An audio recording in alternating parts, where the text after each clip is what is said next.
So here we go, the crafting the best questions for tarot panel discussion and workshop. I'm really excited about this one because this question comes up a lot. Questions about questions, right? And, in the past multiple decades, we won't say exactly, but of doing this, I've actually gone through, changing my views on it 3 or 4 different times. Started off taking the questions as they came. Then, about 20 years ago, everybody started getting into, we have to make the questions more empowering for the client. And I went down that rabbit hole for a while. Then I just went 180 degrees backwards the other way. And I started just whatever they asked, I pulled the cards, and then we saw if questions came up from that. And then I just, pulled more cards, and that's kind of still the way I do it now. But I want to get everybody's ideas and point of view on this. And so who wants to start chatting? I know, Corbie, this was your idea, and thank you for coming up with this idea for this workshop. It's simply that when you're doing an expo or a psychic fair, you don't really have time to plumb the depths to find out what they really want to know. And you want them not to go away thinking, she couldn't tell me anything. You want to get their answers. Boom. So that's why when they sit down with me, the first thing I say is, what's the most important thing you want to get out of your knowing? That way I focus on career or the kids or whatever it is. And I'm not flailing trying to get things. I steer them away from yes or no questions, because that's what makes us fortune tellers, which we ain't. It's, are my husband and I going to stay together? And if I say no, she gives up. And if I say yes, she'll beat a dead horse, maybe. So what I tell them is, that's a yes or no. You're not going to have any place to go once I say yes or no. Let's look at the situation. So then it's the card for her, the card for him, the card for the relationship, what they need to know, and best possible outcome. If she still doesn't know what to do, I say, okay, here are the 3 threes. 3 cards for status quo. You just kind of bumble along. 3 cards for the line in the sand and the come to Jesus meeting, and you do serious work on the relationship. And 3 cards for hasta la bye-bye. It's been nice. I'll send you a postcard. Now, it might be very clear to me that she really ought to leave because he is not interested in making a difference. But my philosophy is, she didn't come to me for advice. I show her her options. And if this is going Beetlejuice, Beetlejuice, Beetlejuice, but she says, I guess I'll just stick with it, I have to leave it, because that's her choice and her free will. The only time I won't do that is if she says she has been battered, beaten, abused, or gaslit. Then it is our responsibility to help her see that she can get out of that dangerous, possible lethal situation. If someone says, is my business going to succeed? I will look at them over the glasses and say, oh, what if I said, no, you're going to lose everything and live in a box under a bridge? Wrong question. The question is, how do I make the business rock and roll? Then you give them the details. Them, any partners they have, the energy around the business, the brick and mortar location, how to market it, clients, competition, staff, finances, what you need to know, and best possible outcome. Yes, you are giving them lots of juicy details. It's not just flip 3 cards and say, wait until October and fire the redhead. But once they have that, they know what they can do. They leave you feeling empowered. They're not going to constantly come back to you with the same questions over and over again. And you're not coming across like the Madam Hoo-Has that go, oh, well, your business, it would be very good, but you have this curse. And yet I have this $600 candle. Now, you want to come across like the professional you are. And that is, show them their options. Love that. Love that. Pamela, Yes, dear. I know you got stuff to say about this too. Well, it's kind of like anything. It's all about focus and intent. And the more focused and the purer your intentions, the clearer your answer is going to be. And I don't care how many times you reword it, you're going to get the same thing plus attitude out of your cards. So that's where I tend to, we're tarot readers. We're not detectives. This reading is all about the person that's sitting across from me. So forming the question to get the clearest answer, if think of it as doing like an internet search. When you start typing and looking for something in particular, okay, at first you might have to have to start really defining and refining your question so that you're going to get the answers that you're looking for. And I'm with Corbie on this. No yes or no questions. And when somebody comes in and sits down across from me, and this happens more often than I'd like, you know, what are you looking for today? You know, what brings you in to see me? And they rattle off business, relationship, blah, blah, blah. And I don't know because I just met someone and they seem like my soulmate, but I'm with someone, you know, and then back to the business and you're thinking, whoa, deep breath. Because it's like taking a scatter gun out and just firing into the crowd. If you really want to hit your target, this is probably a bad analogy, but you need a laser beam. And that's kind of where we come in. And another thing is to stop telling me what you want, because the universe is a genie in the bottle, and you're going to be granted the exquisite experience of wanting fill in the blank. So what I generally tend to do is to look for advice on what it is that is the most important. And if they can't decide, this is a trick I learned about, well, a couple of years ago when I had my sample deck of the Oracle. I would just fan them out and say, pick out one card. I don't care which one, just one. And they will lightly go, and one will stick or one will feel warm. It's really, even rookies know how to do this. And they'll pull a card, and whatever that card is, that tells me where because their subconscious just grabbed something that gave me a very clear point to look at. And I can tell, okay, here's the card you pulled, and this is what the card is telling me. Do you agree? And I've never had anyone say, nope, that'll do.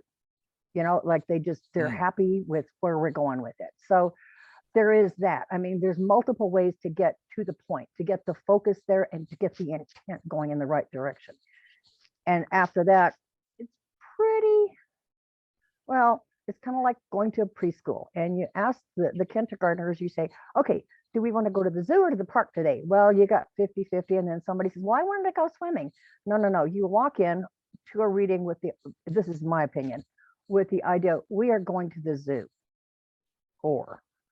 And it generally clears things up in a big hurry. So you're going to get a lot of depth and insight into these readings.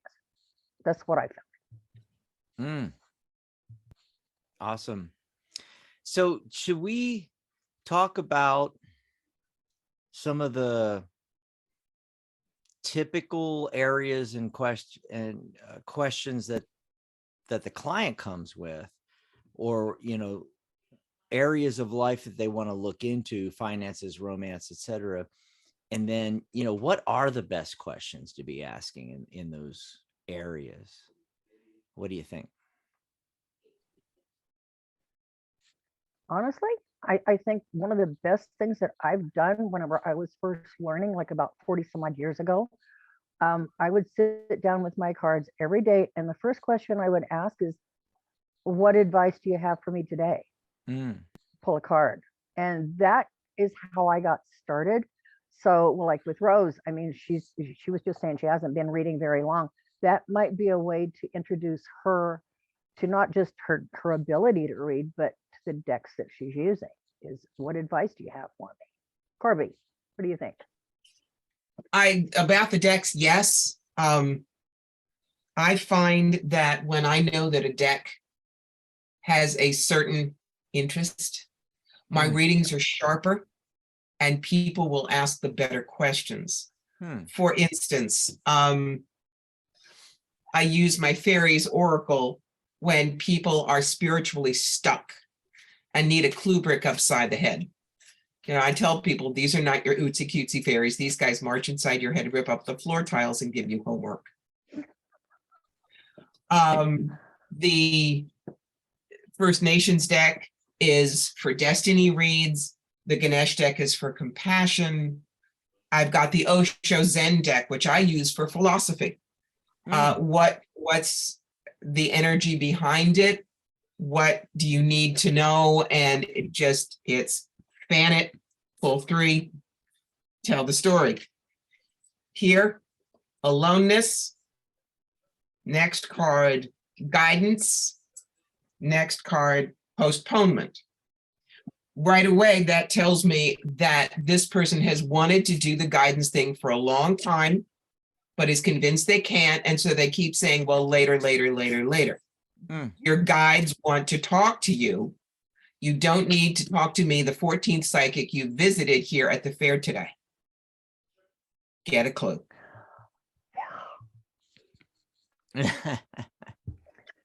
Oh, and the ones where they keep trying. I won't use the does Bruce love me, because everybody knows about that. But this is literally what I got in Canada. My supervisor at work is mean to me. Is she going to get any nicer? Card says no.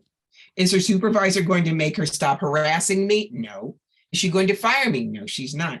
But if she doesn't like people, she fires them. Are you sure she won't fire me? It doesn't appear so in anything that I'm seeing. Okay, well, I have a meeting with her tomorrow. Is she going to fire me then, or should I quit first? You want to hit them upside the head. You do. Hello. Seriously. Did you see what Mr. Card just said to you? And why are you going to a tarot reader if you don't want to listen to any of the insight or advice? Yeah, you just say, look, you're wasting your money and my time. So goodbye. But you can't. But that's notice everything that she said was a yes or no question. And she would not let me get out of the yes or no position. So that's where you need to say, I want you to see that you're asking nothing but yes or no questions. You are giving me such a narrow road. It's black and white, that there is no option for how you can grow or change or grab hold of the situation. So I'm going to reword this for you, and I want you to listen. What is the best way for me to deal with this meeting with my supervisor tomorrow? Boom, boom, boom, boom, boom. Sometimes you gently have to whap your client on the nose with a newspaper like a bad puppy, because they're so stuck in what they saw on a grade B movie that they don't realize, no, we're not fortune tellers, we're intuitive consultants. Petunia. I see in the chat, I don't know if this was answered earlier, but Raven popped in there. Corbie, which fairy deck were you talking about? I am talking about the Fairies Oracle. Wait. Go to my library. This one. I got you full screen here. Aha, there we go. This was the very first deck I got that wasn't tarot, because it literally was yelling at me from across the store. Hey, you. Oh, wow. And so I said, I don't do fairies. And they just looked at me and said, uh-huh. And when you can feel the deck looking at you with that gimlet glare, you pick up the deck and you buy it. And this is the deck that taught me the first thing you do is you look at every single picture. Yeah. Then I basically shuffle face down, hand up to catch the energy, introduce myself to the deck, and I ask, who would be kind enough to be my guide so I learn to read well with you? Your hand will go to one card. And mine happened to be the maiden. So, starting right fresh. I think she's asking, can we type it in? You sure can. I do. Can you type it in the chat for her? She missed the exact title and so forth. So, Pam, what else do we want to talk about regarding the best questions to ask? Well, the one that really I don't get asked very often anymore because everybody's pretty used to me is, when will I meet my soulmate? And I have literally seriously taken half an hour of my time Mm. and explain to them why there is no such beast as a soulmate that will complete you, because we are whole and complete unto ourselves, yada, yada, yada, yada, yada. And they always listen. They listen very carefully. And so I suggest at that point, let's find out where you need to focus, what you need to work on. Let's get you on, let's get the blocks removed from your path and get your feet on it so that you know where you're going, so that you can be calling. Let's say you've got a neon sign over your head that says right now, I'm broken, somebody fix me. You're not broken. You just need a little guidance. So let's get that sign removed. Let's get it reworded so it says looking for an equal partner. Okay. And you're whole and complete unto yourself, and you can do this on and on and on. And you go through an hour reading with these people, and you have explored every possible anything, and they're with you every step of the way. And like Corbie, if I always tell even my seasoned clients, if I lose you, if I say something that is unclear, stop me. We Mm. will back up. We will go over it again until you're sure you understand. And then at the end of the reading, I always ask, is everything clear? Do you have any other questions? Mhm. And when somebody's sitting across from me says, well, only one, and you look at them and say, and what's your question? They say, I just need to know when I'm going to meet my soulmate. I right between the horns. Okay, this may help. Tell them we have more than one. Soulmates are our core team, and we don't always marry. Exactly. Mm. For That's me, part of the speech. Dad was my best friend. He was a soulmate. My last husband, no. This one, yes. Mm. And if there was only one person we were supposed to marry, nobody would get divorced. Ever. And twin flames are rare. Twin very flames rare. are very Oh rare. my God. Yeah. That's almost like finding a unicorn. Right. Do you give examples of people that you consider were twin flames? Not usually, because then you start, they tend to start comparing themselves to others, and I don't want that. I want them to look at themselves in the mirror and see where, don't look up to the other person. You admire them maybe, but don't, if you must emulate them, own it before you do. It's about I individuality. basically use two examples that people know: Humphrey Bogart and Lauren Bacall, Mm. Oh yeah. John and Yoko. Mm. Okay. They That's- were. Just because they Some good screwed it stuff to up throw doesn't out. mean they weren't twin flames. Yeah. I don't use Bennifer. I don't Mm. use Brangelina, No. but especially Bogart and Bacall, legendary. Very Mm. much so. Legendary. And Bacall was never the same after both died. No, she wasn't. So that to me is a twin flame. The other one you can use, Paramahansa Yogananda and Sri Dayamata. She became his disciple at age 18. Mm. She was with the SRF until she died at 96. Twin flames are not always romantic, and people need to know that too. They do, definitely. Mm. So a lot of it with the questions is using open-ended questions. Mhm. And when they come to you with these, not just yes, no, but they're so black white. They're the am I going to get married? And right away I'm like, do you want to get married? And my thought always is, me answering yes or no, how does that help you in any way? Why would you even want to ask that? And you look at people like Goldie Hawn and Kurt Russell. Mm-hmm. They ain't been married for almost 40 years. Does it make a difference? Somebody true is too. seeing the white picket fence, minivan, and a dog idea. Right. And so it's, steering them to something that is going to give them information that they can actually use. Like on the radio shows and now the Facebook Lives, you know, we get a lot of the, you know, I've been looking for a job. Am I going to get a job? Okay, well, we could do yes, no, but does that tell you how to get the job that you're trying to get? You know, no. So we need a Mhm. more empowering question that's going to give you information that's going to take you there. The keys to wholeness. Yeah. Well, you know, on the lives, the radio shows, we only have a couple of minutes. So a lot of times it does, you know, go that direction into like yes, no type things, or you know, real quick answers, because you don't got 40 minutes to get into it. But you know, if you're spending even 20 minutes with somebody, you can start asking questions which might also lead to other questions. That's my big thing, is like I try to follow up, you know, answer a question, but then follow it up.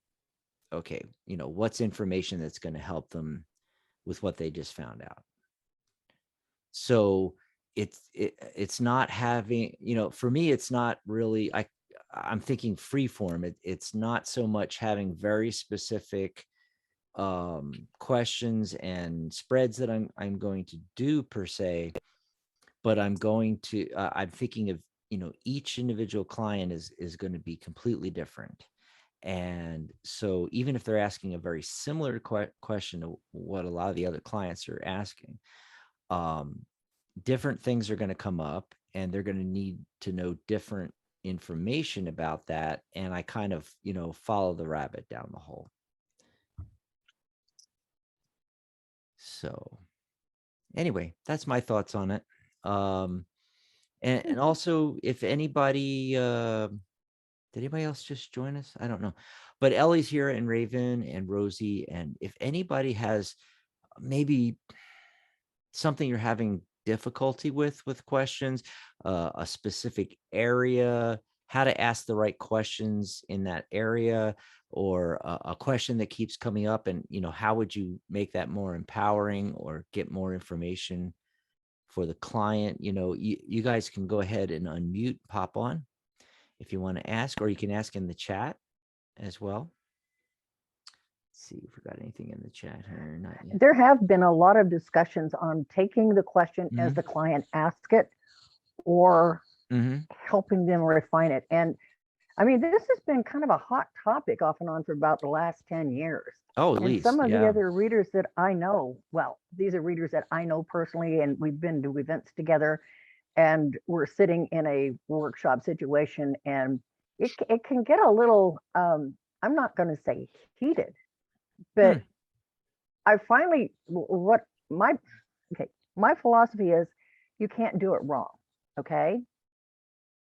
It's like, as long as your heart's in the right place, and there again, we're back to focus and intent, and you're doing the best you can and working as hard as you can to get these people the keys that they need to unlock the right doors, then all you can do is the best you can, period, because that's all we ever do. So if the other person is getting satisfactory answers, and people are happy with their readings, and they're letting the client just babble on about whatever they're concerned about, then that's fine. Personally, I can't do that. It's like I can't deal with clutter. So if you want to talk to me and you want me to read for you, let's take a deep breath and streamline this. Let's get clarity and focus. But I don't believe that there's any wrong way to do it. I love that 99 questions that you've got on the website. That PDF, that's amazing. That's just fabulous, because it breaks it down into categories and everything. That's great. I'm really thinking about printing that out and putting it up. So before you sit down, read that. It's not a bad idea. And I'm assuming everybody watching this already got that, because it was, you know, in the various posts and so forth. But if not, if you're watching this video, I'm going to have, you know, in replay, I'm going to have a link to it down below in the description. We'll have this on YouTube as well as on the Tarot Guild website. And right below the video, you'll find a link where you can go, and I have a link on there to the whole article.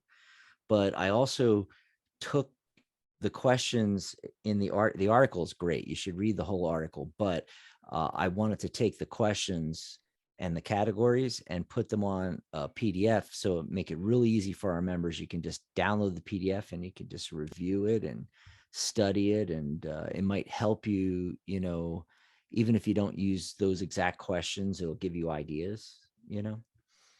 So yeah, there's great questions for almost every category that comes up in a tarot reading in that. It's pretty awesome.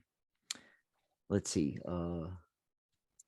Rosie says she likes the idea of reframing the question. You guys can come on audio if you want. Oh, and if you're hitting your microphone and it's not coming on, let me know. Maybe I need to hit unmute or something, or ask to unmute.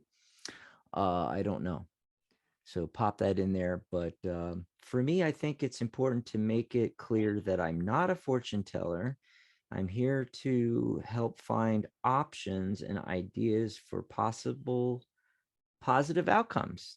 Rosie said that too. Yeah, I think that's a big part of it. Yeah, I've been seeing, you know, that controversy. And like I said earlier, I went down that rabbit hole too, and I'm kind of like wishy-washy on it now, you know. I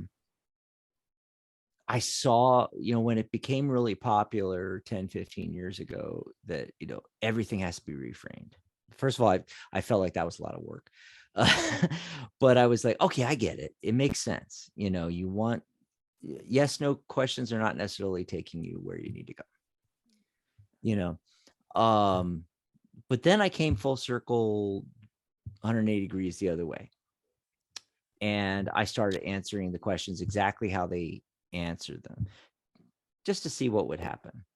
And what I found was that I could take their question either exactly how they asked it, or very close, and I would answer it. And it might be yes, no, but the type of yes, no spread I use has 5 cards, and I get a ton of information. It's what I use on the radio shows and the lives.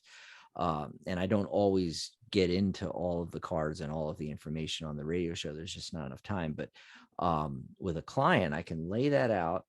And if they're asking a yes, no, I'll tell them, you know, this is what I'm getting. And with it being a 5 card, that's another thing, is you get degrees. You don't just get yes, no. It's not like using a pendulum. Mary loves to use the pendulum on the radio shows and the lives. Yes, no. And but I like this spread because I'm getting a maybe, I'm getting a yes, a strong yes, a no, a strong no. You know, and to me, when it's kind of muddled in the middle, it's kind of telling me it could go either way. And it's dependent on other things that need to be looked at and other things that need to be done. So as I'm answering it as a yes, no question, other questions are coming up, and we start pulling cards. And then that's when I start using more of the open-ended questions. So I start out just flat out, whatever they're asking, you know, yeah, this is what the card's saying. Do you want to go there? You know? So back to the, will I get married? Okay. Well, you know, you can only, and I go through my spiel. And so my spiel is all about setting the stage. You know, it's like, I'm not reading your future. What I'm doing is in the now. And we can only ever do a tarot reading or a psychic reading in the now. You know, I can't do it in the future or in the past. We're in the now. So all we're ever looking at in the past, we're looking at a trajectory that was created from decisions that were made by you and others surrounding you along the way. So it's creating this trajectory to this point in time where we are right now doing the reading. And so you're you have a momentum going out from this point in time that could land you at a certain outcome. Now, do you want to go there or not? And then I, tell them my philosophy. I pull the cards, I answer their question exactly like they asked it. But then, okay, here's where the empowering part comes in. Instead of reframing their question right then, I reframe it as we go along, so I got their answer. This is where it looks like it's going. Do you want to go there? It says you're not going to get married. Do you want to get married? Okay, let's change that. And to me, it's like kind of taking the two things and putting it together. It's like taking the fortune teller type, I'm just going to throw cards and answer the yes, no questions. And then on the other part of the spectrum is I'm going to, reword every question that they have and make it open-ended and empowering. And I find, some area in the middle there where I can do both, really, so that's, just my point of view and how I go at it. Anybody have thoughts or ideas, anything they want to say? Only that whenever you approach that approach, and it's a great approach, really. It's sort of like one of those self-fulfilling prophecies. Exactly. Yeah. When you ask them, when they say, oh, one of my favorite, is my spouse, partner, whatever, cheating on me? My reply is always ask them. Mm-hmm. Ask them. Well, I can't do that. Why not? You just ask me. And yeah, perfect stranger. I don't know you. I'm not aware of your situation. Mm-hmm. I don't know him or her. I don't know them. And I right now, your suspicions are what's going to color the outcome of that. So ask them. They don't like that. That's another thing that I wanted to ask you guys your opinion on also, because it involves asking questions. Asking questions that are about third parties that aren't present. And I mean, to the point where it's like psychic peeping Tomming. some readers spying. Some readers, that's part of the whole thing. I mean, people, a lot of what they ask is about their relationship with someone else, and they want to know what this person's thinking, doing, which it goes in alignment with what Pamela just said, that, that whole, is he cheating on me thing. Other readers they won't touch that with a 10-foot pole. They're like, well, let's look at your emotions surrounding that situation. They won't read for somebody that's not present. What do you guys think about that? There's one exception. Okay. Parents may spy on their children any way they can, but if your mom comes to me, I love it. Same deal.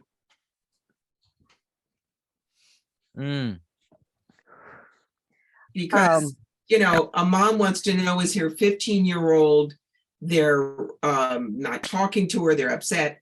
Are they doing drugs? Are they upset? Yes, I'm going to see what I can pull for that, because that is a mom desperate. And no, she can't just say, well, Johnny, are you doing drugs?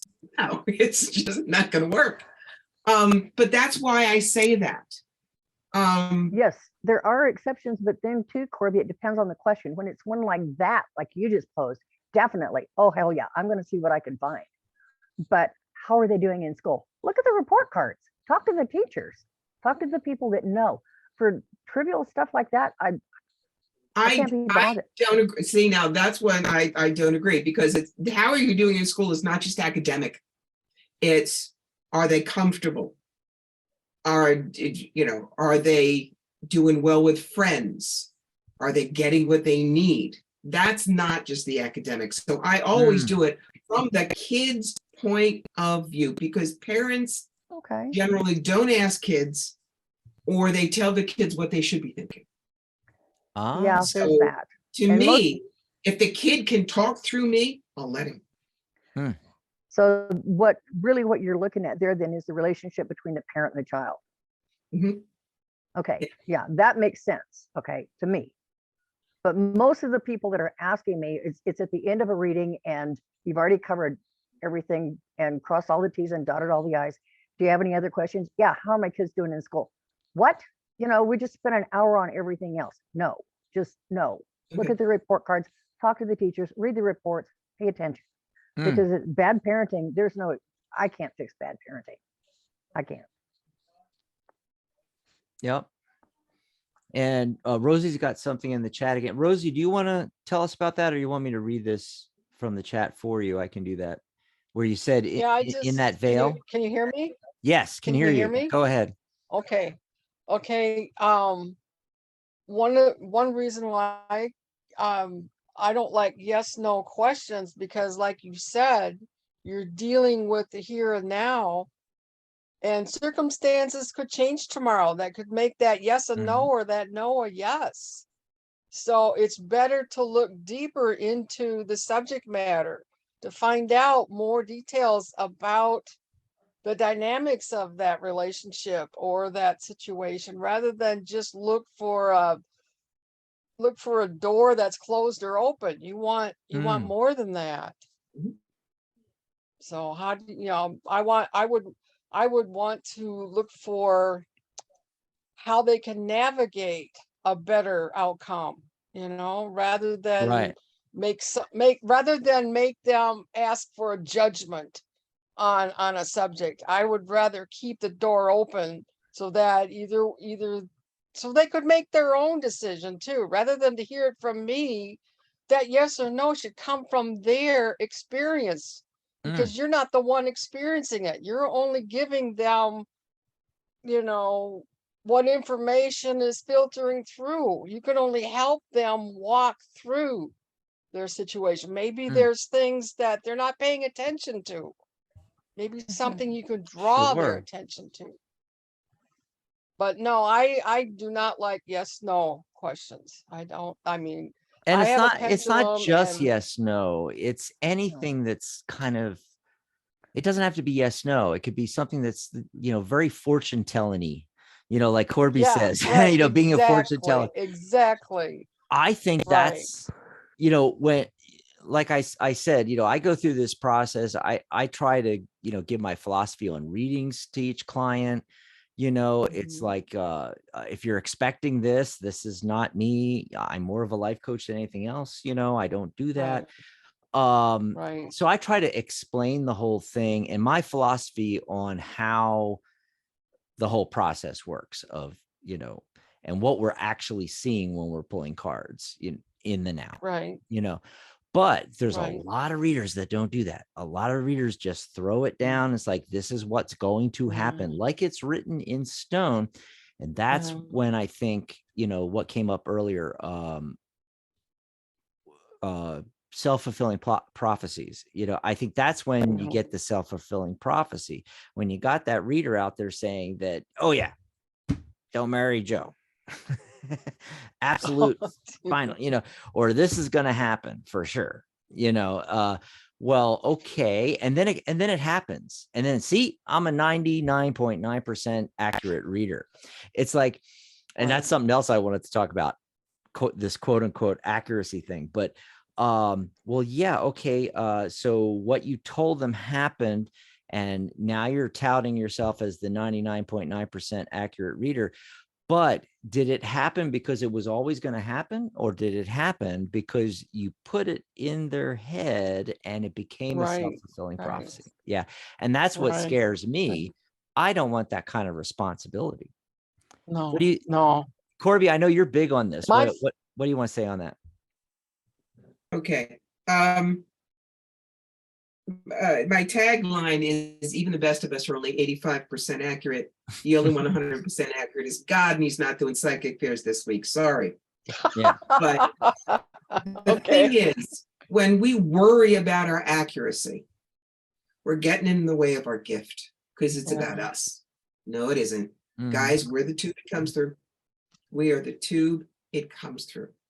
And, when lots of people tell us we're accurate and feel great, and then somebody says, you really suck, you were terrible, you're all wrong. You know, two ways to look at it. One of my favorite lines from Joni Mitchell's Don Juan's Reckless Daughter, puffed up and strutting when I think I win, down and shaken when I think I lose. The only way to combat that is what I got taught by my spiritual mentor, Wendy Peeney from ElfQuest. 6 words, carve them on your forehead. Praise and blame, all the same. Mm. It is not what people think about how we do, because they may not like our message, but it may have been exactly what they needed to hear. Oh, yeah. And when we worry about being accurate or will they like our answer, we fudge. Mm. We can't help it. Yeah, that's never my. I look at myself more or less as forgot my thought. Sorry. That's okay. But I have something to follow up on that, because that rarely ever happens. I spend enough time giving people my philosophy and you know what I think I'm actually telling you and how I can help them. And I really constantly reinforce that you're manifesting your life, and you can change anything I see. It's an outcome you don't want. You can change that. But, you know, years back, you know, and I still never got that much feedback around that, but occasionally I would, and someone would say, you said this was going to happen, but, you know, I went for it and this happened. And I'm like, you're welcome. That's my answer to every one of those times that I've gotten feedback like that. I'm like, you're welcome. Because obviously I told you what was going to happen, or the direction it was going in anyway, and you made other decisions and you went to where you wanted to go. So you're welcome. Thing about that is whenever you predict, as it were, or whatever, if somebody really, or you see something that this is where you're headed, I always preface that with, given no changes, given no other options or choices, here are your options and choices. But the way you're headed right now, this is where you're going. If you don't like that, it took you a gazillion little choices to get to here and now. And if you're not happy with where you're headed, start making different choices. What are they? Let's look.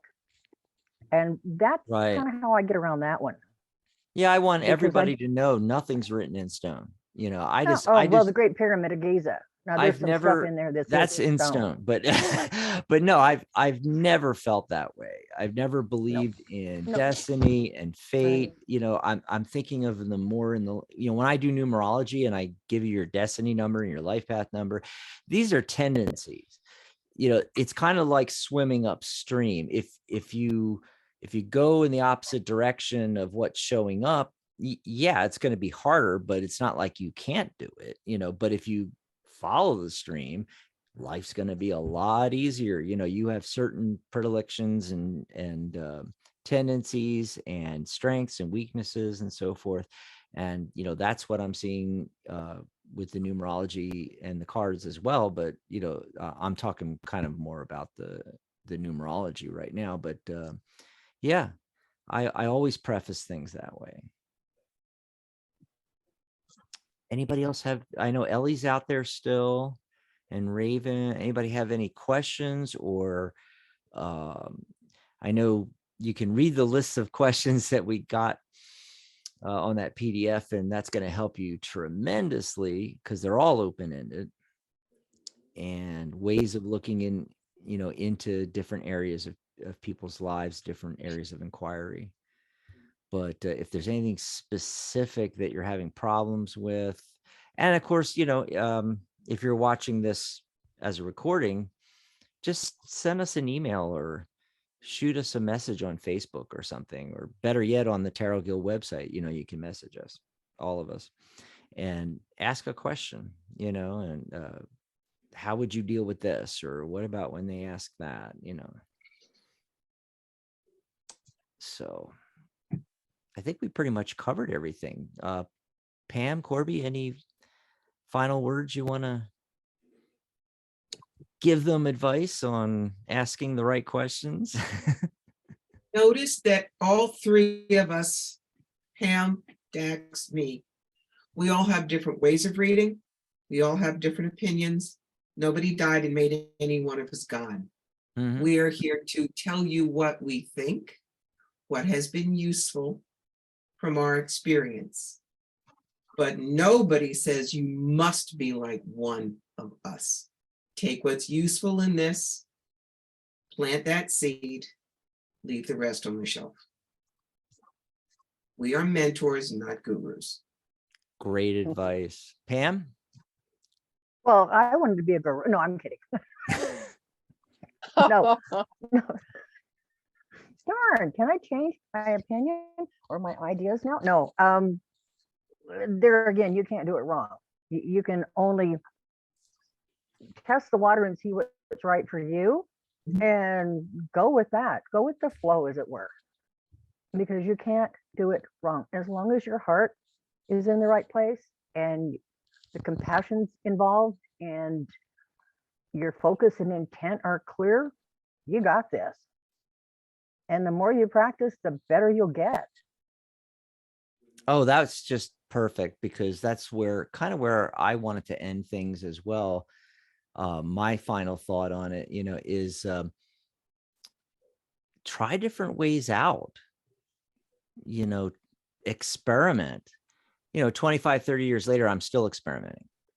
I may change the way I do it tomorrow, and throw everything out that I'm doing now and do it a completely different way, what works, and what you're comfortable with too. That's another point, I think, to this is it's not just these different, we all have different opinions on it. We all have different ways of reading.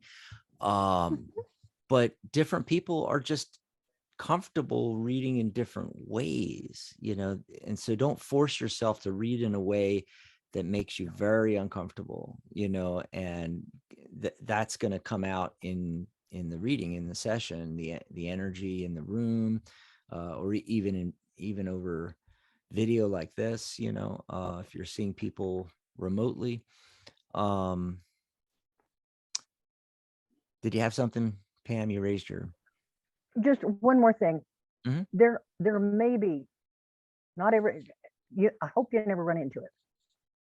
It's happened to me twice. Someone sat down and I got nothing.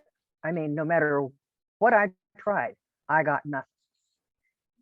And on occasion, they would insist, well, go ahead and read. Let's just see what happens. I had one lady absolutely stand up and scream at me, I hate cats. I told her, I said something about a cat you used to have.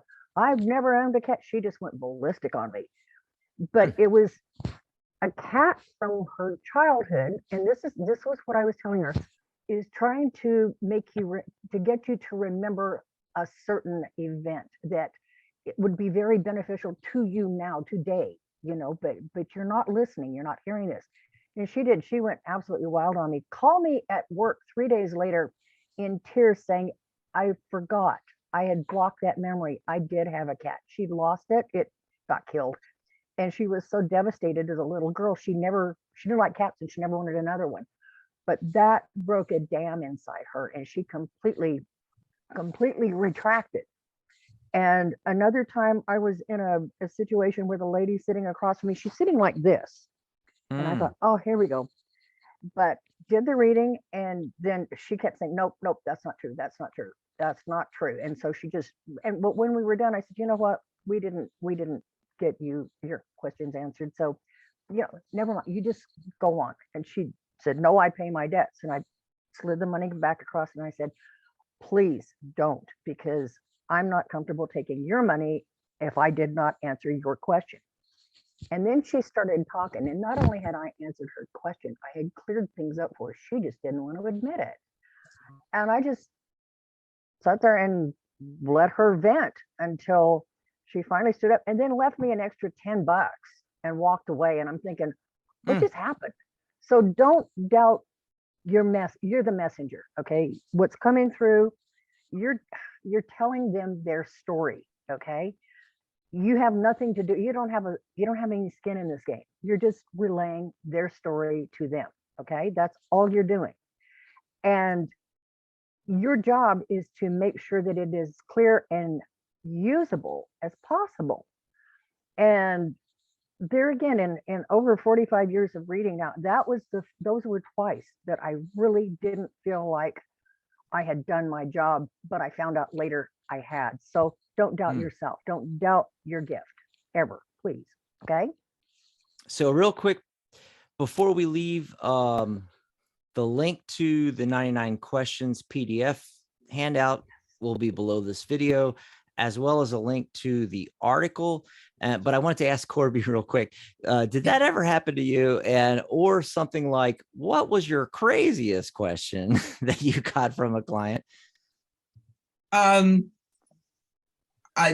If someone keeps saying no, no, no, after 3 no's, I just look at them and say, I'm sorry, Mrs. McAllister, I guess we're not connecting.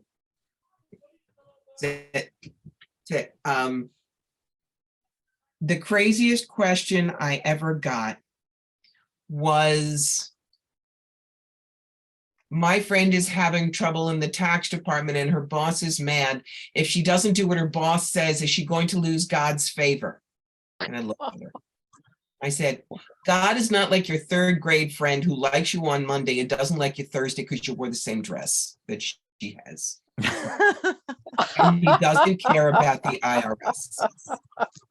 And on that note, we're going to end the workshop. I hope you had a lot of fun. I had fun. I learned a few things. I may be changing the entire way I do things now, but I got to tell you, after 25, 30 years of this, when I read those questions, those 99 questions, I'm loving that. Some of the things I've never even thought of, it's like, I'm going to use that. Damn it, and it's 30 years later. You can always learn, folks. You can always learn.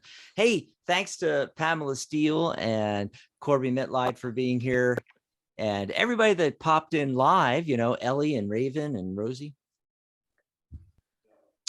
And if you guys have any ideas for some workshops you'd like us to do coming up in 2023, just get a hold of anybody on staff and let us know. And Corbie just came up with this like that, and it's like, okay, we're doing it. So yeah, if there's any area, something, you wish we had done a workshop on, let us know, because, we're here to do this for you. So, all right. Bye, everybody. Bye. Take care. Take care.